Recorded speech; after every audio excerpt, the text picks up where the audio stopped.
इसमें हम आपको लूसेंट लूसेंट से ही बढ़िया से विस्तार से समझाएंगे। एसएससी, बैंक, रेलवे, कोई भी ऐसा पेपर हो सब में आएगा, सब में से मिलता है। ठीक है, यहां से आपको लूसेंट कैसे पढ़ने का तरीका है हम आपको बताएंगे। हम आपको बताएंगे प्राचीन भारत के बारे में हम जानकारी शुरू से कर रहे हैं कि ठीक है।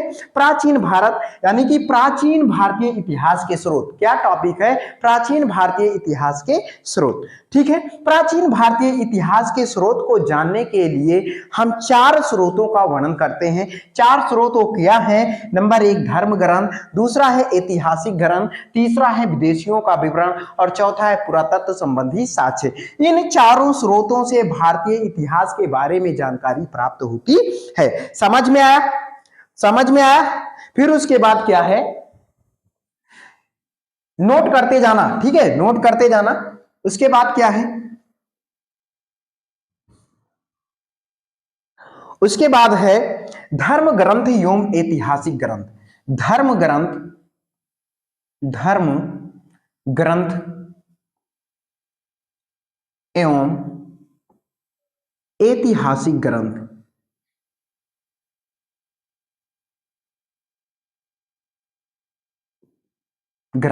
धर्म ग्रंथ एवं ऐतिहासिक ग्रंथ से मिलने वाली महत्वपूर्ण जानकारी। समझ में आया? महत्वपूर्ण जानकारी, ऐतिहासिक ग्रंथ से मिलने वाली महत्वपूर्ण जानकारी। समझ में आया?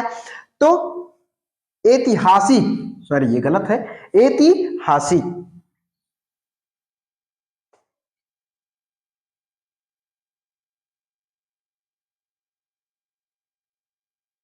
ऐतिहासिक ग्रंथ। समझ में? ऐतिहासिक ग्रंथ से मिलने वाली महत्वपूर्ण जानकारी के बारे में हम बताएंगे कि भारत का सबसे पुराना धर्म ग्रंथ क्या है।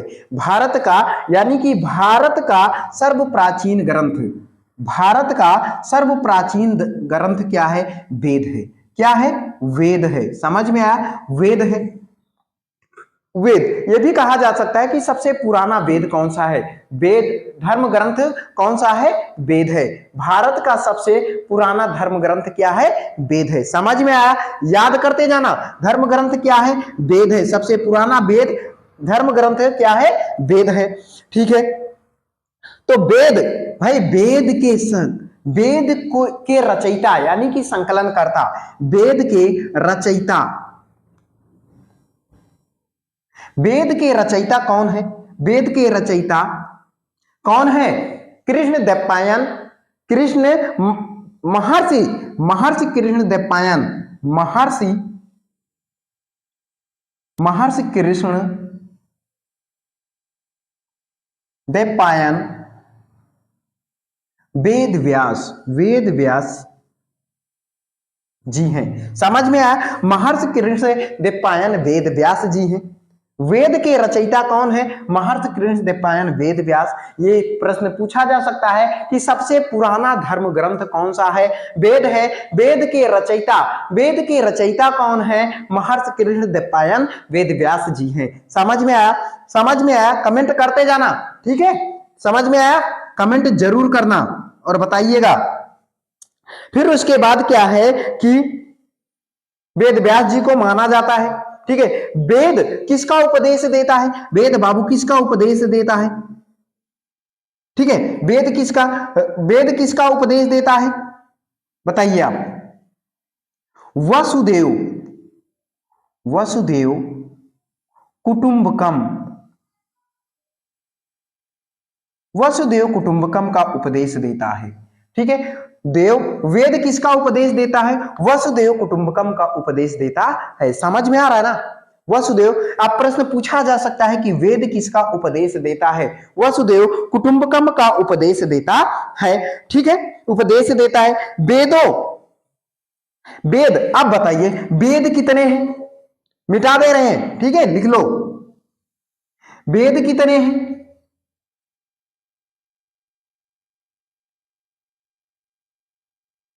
वेद 4 हैं। वेद, वेदों की संख्या, वेद कितने हैं? ऋग्वेद, दूसरा सामवेद, तीसरा यजुर्वेद,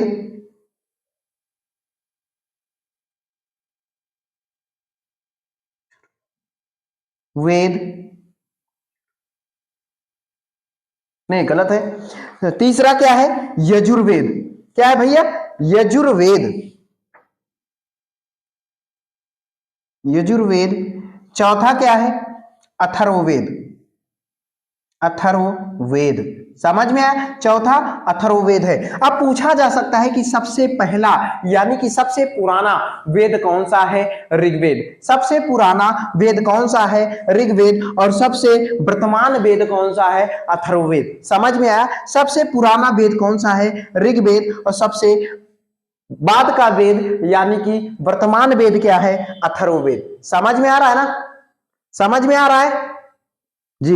वेद, सबसे पुराना भारत का सबसे प्राचीन धर्म ग्रंथ कौन सा है, वेद है। वेद के रचयिता कौन है, श्री महर्षि कृष्णदेवराय वेद व्यास जी हैं। वेद किसका उपदेश देता है, वेद किसका उपदेश देता है, कुटुंब वसुदेव कुटुंबकम का उपदेश देता है। वेदों की संख्या कितनी है, यह प्रश्न पूछा जा सकता है दोस्तों कि वेदों की संख्या कितनी है। वेदों की संख्या 4 है, ऋग्वेद, सामवेद, यजुर्वेद, अथर्ववेद। ठीक है, सबसे प्राचीन वेद कौन सा है, ऋग्वेद है। और सबसे वर्तमान वेद कौन सा है, अथर्ववेद है। समझ में आया, ठीक है। अब बात आती है कि ऋग्वेद के बारे में हम क्या पढ़ते हैं कि ऋग्वेद में कितने मंडल हैं, बताइए आप। ऋचाओं के, ऋग्वेद किसे कहते हैं, ऋग्वेद यानी कि ऋचाओं के कर्मबद्ध ज्ञान के संग्रह को ऋग्वेद कहा जाता है। ठीक है, ऋग्वेद किसे कहते हैं, ऋग्वेद के कर्मबद्ध ज्ञान के संग्रह को ऋग्वेद कहा जाता है। ऋग्वेद में 10 मंडल हैं। कितने मंडल हैं, 10 मंडल हैं। ऋग्वेद में कितने मंडल हैं दोस्तों, 10 मंडल हैं। ऋग्वेद में मंडलों की संख्या 10 है। सूक्त कितने हैं, 1028 कितने हैं, सूक्ति हैं। सूक्ति का मतलब होता है श्लोक। समझ में आया, 10 मंडल हैं ऋग्वेद में, 1028 सूक्ति हैं। ठीक है, और सूक्ति को क्या कहा जाता है, श्लोक कहा जाता है। 10,000 यानी कि ऋचाओं की संख्या, ऋग्वेद में ऋचाओं की संख्या कितनी है, 10,462 ऋचाएं हैं। कितने ऋचाएं हैं, 10,462 ऋचाएं हैं। ऋचाओं को जिसको मंत्र कहा जाता है। समझ में आया कि नहीं आया, समझ में आया, कमेंट करना मत भूलिएगा, कमेंट जरूर करिएगा। ठीक है, अब ऋग्वेद, ठीक है, ऋग्वेद में 10 मंडल और 1028 सूक्तियां हैं। और ऋग्वेद में 10,462 ऋचाएं हैं। समझ में आ रहा है ना, आ रहा है ना, ठीक है। ऋग्वेद यानी कि वेद के ऋचाओं को पढ़ने, बाबू वेद के इन ऋचाओं को पढ़ने वालों को क्या कहता है, कहते हैं होर्त कहा जाता है। क्या कहा जाता है, होर्त। ऋचाओं को पढ़ने वालों को क्या कहा जाता है, होर्त कहा जाता है। समझ में आया, यानी कि वेद में ऋचाओं की संख्या 10,462 है। और इन ऋचाओं को, इन मंत्रों को पढ़ने वाले को क्या कहा जाता है, होर्त कहा जाता है। समझ में आ रहा है ना, समझ में आ रहा है। तो अब बात आ गई ऋग्वेद के यानी कि विश्वामित्र द्वारा रचित वेद, विश्वामित्र के द्वारा रचित वेद को मतलब कि तीसरे मंडल में, ऋग्वेद के तीसरे मंडल में, ऋग्वेद के तीसरे मंडल में, ऋग्वेद के तीसरे मंडल में क्या कहा गया है, ऋग्वेद के तीसरे मंडल में सूर्य देवता सावित्री को समर्पित है। ऋग्वेद के तीसरे मंडल में सूर्य देवता सावित्री, सूर्य देवता कौन थी, सावित्री को समर्पित है, सावित्री को समर्पित है, सूर्य देवता सावित्री को समर्पित है। ऋग्वेद के तीसरे मंडल में किस देवता को समर्पित है, यानी कि सूर्य देवता सावित्री को समर्पित है। समझ में आ रहा है ना, सूर्य देवता सावित्री को समर्पित है। ऋग्वेद के सूर्य देवता सावित्री का उल्लेख ऋग्वेद के किस मंडल में है, किस मंडल में है, ऋग्वेद के तीसरे मंडल में है। समझ में आया, ऐसे ही क्वेश्चन बनेंगे। समझ में आया, ऋग्वेद के 9वें मंडल यानी कि जिसमें गायत्री मंत्र का उल्लेख किया गया है। गायत्री मंत्र कौन सा है? ओम भूर्भुवस्सुः तस्सवितुर्वरेण्यं भर्गो देवस्य धीमहि धियो यो नः प्रचोदयात्, यही तो है। ठीक है, ऋग्वेद के तीसरे मंडल सूर्य देवता सावित्री को समर्पित है, जिसको गायत्री मंत्र कहा गया है। समझ में आया? और ऋग्वेद के 9वें मंडल में, ऋग्वेद के 9वें मंडल में, ऋग्वेद के 9वें मंडल में क्या कहा गया है? 9वें मंडल में, ऋग्वेद के 9वें मंडल में देवता सोम का उल्लेख किया गया है। ऋग्वेद के 9वें मंडल में देवता सोम का उल्लेख किया गया है। अब बताइए कि देवता सोम का उल्लेख किस मंडल में किया गया है? ऋग्वेद के 9वें मंडल में कहा गया है। समझ में आया? 9वें मंडल में क्या कहा गया है, किसका उल्लेख किया गया है? देवता सोम का उल्लेख किया गया है। समझ में आया? ऋग्वेद के 9वें मंडल में। अब बात आ गई कि ऋग्वेद के 8वें मंडल में, क्या ऋग्वेद के 8वें मंडल में, यहीं पे लिख लो, ऋग्वेद के 8वें मंडल में, 8वें मंडल में क्या कहा गया है? ऋग्वेद के 8वें मंडल में क्या कहा गया है? हस्तलिखित ऋचाओं को खिल कहा जाता है। ऋग्वेद के 8वें मंडल में हस्तलिखित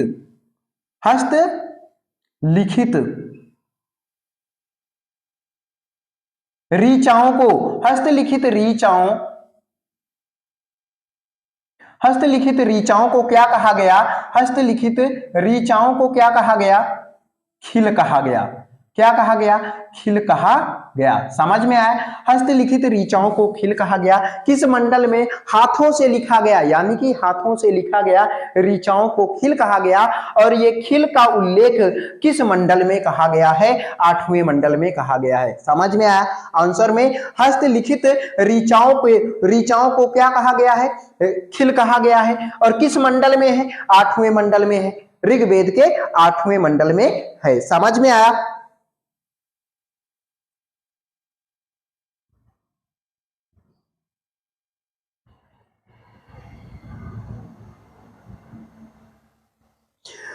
ऋग्वेद के, ध्यान से समझो, ऋग्वेद के 10वें मंडल में, ठीक है, ऋग्वेद के 10वें मंडल में, यहीं पे लिख दे रहे हैं, 10वें मंडल में, ऋग्वेद के 10वें मंडल में पुरुष सूक्त है। पुरुष सूक्त,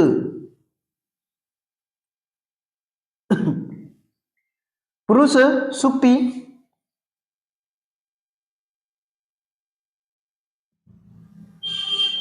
क्या है? ऋग्वेद के 10वें मंडल में पुरुष सूक्त है। पुरुष सूक्त यानी कि जिसमें कहा गया है ब्राह्मण, क्षत्रिय, वैश्य और शूद्र। ठीक है, 4 वर्णों को बांटा गया है। 4 वर्णों, ऋग्वेद के 10वें मंडल में पुरुष सूक्त यानी कि 4 वर्णों का उल्लेख किया गया है, जिसमें ब्राह्मण, क्षत्रिय, वैश्य और शूद्र। ठीक है, जिसमें ब्राह्मण, इसको मिटा दें,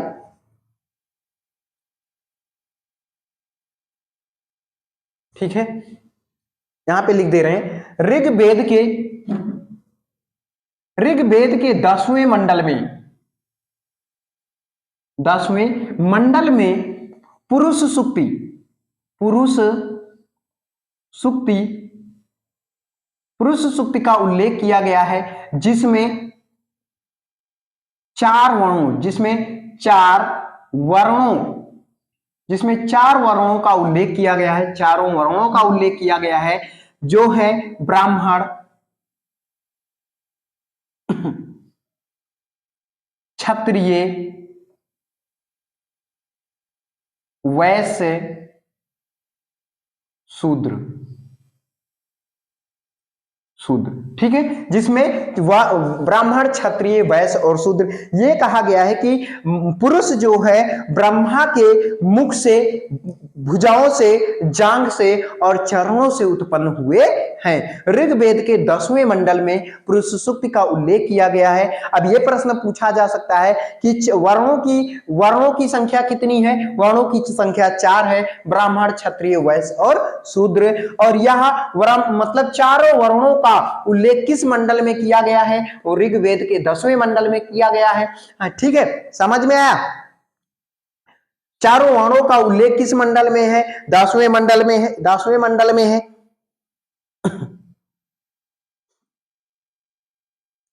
ठीक है,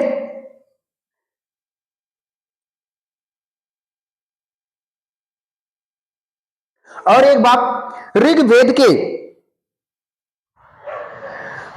में इंद्र के लिए, ऋग्वेद में, यहां पे लिख लो, ऋग्वेद में इंद्र के